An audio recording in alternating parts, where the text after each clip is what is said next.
RMC, Apolline Matin. Apolline de Malherbe.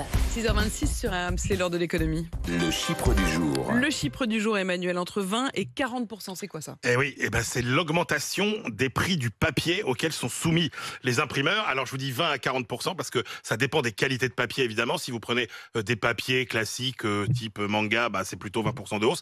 En revanche, si vous allez sur des papiers plus techniques avec des grammages plus fins, notamment les papiers pour les dictionnaires ou ce qu'on appelle le papier Bible, là vous êtes sur une augmentation qui en 6 mois est de quasiment 40%.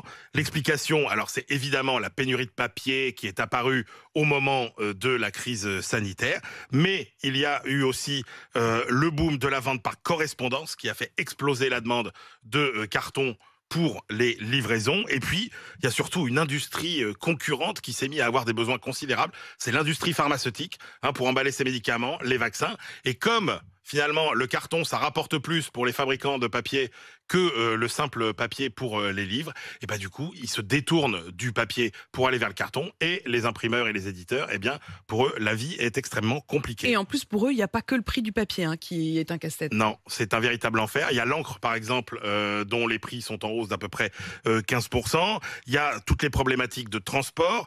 Vous savez que pour imprimer, vous avez besoin de plaques d'aluminium. Or, la Russie est l'un des gros fournisseurs d'aluminium, tandis que c'est l'Ukraine qui transforme l'aluminium en plaques pour imprimer. Donc imaginez l'impact de la guerre sur ce secteur. Comme les délais s'allongent, les trésoreries se tendent pour beaucoup d'entreprises, notamment des petits éditeurs.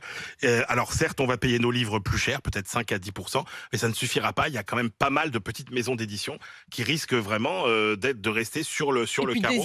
Et puis d'hésiter à éditer. Exactement. On risque d'avoir des éditeurs. On va passer à côté de grands écrivains peut-être. Oui, alors en même temps, il y a tellement de livres sans intérêt qui sont publiés que voilà, si on resserre un petit peu, ce sera peut-être pas très grave, mais en tout cas, oui, on aura peut-être moins de choix dans nos librairies. 6h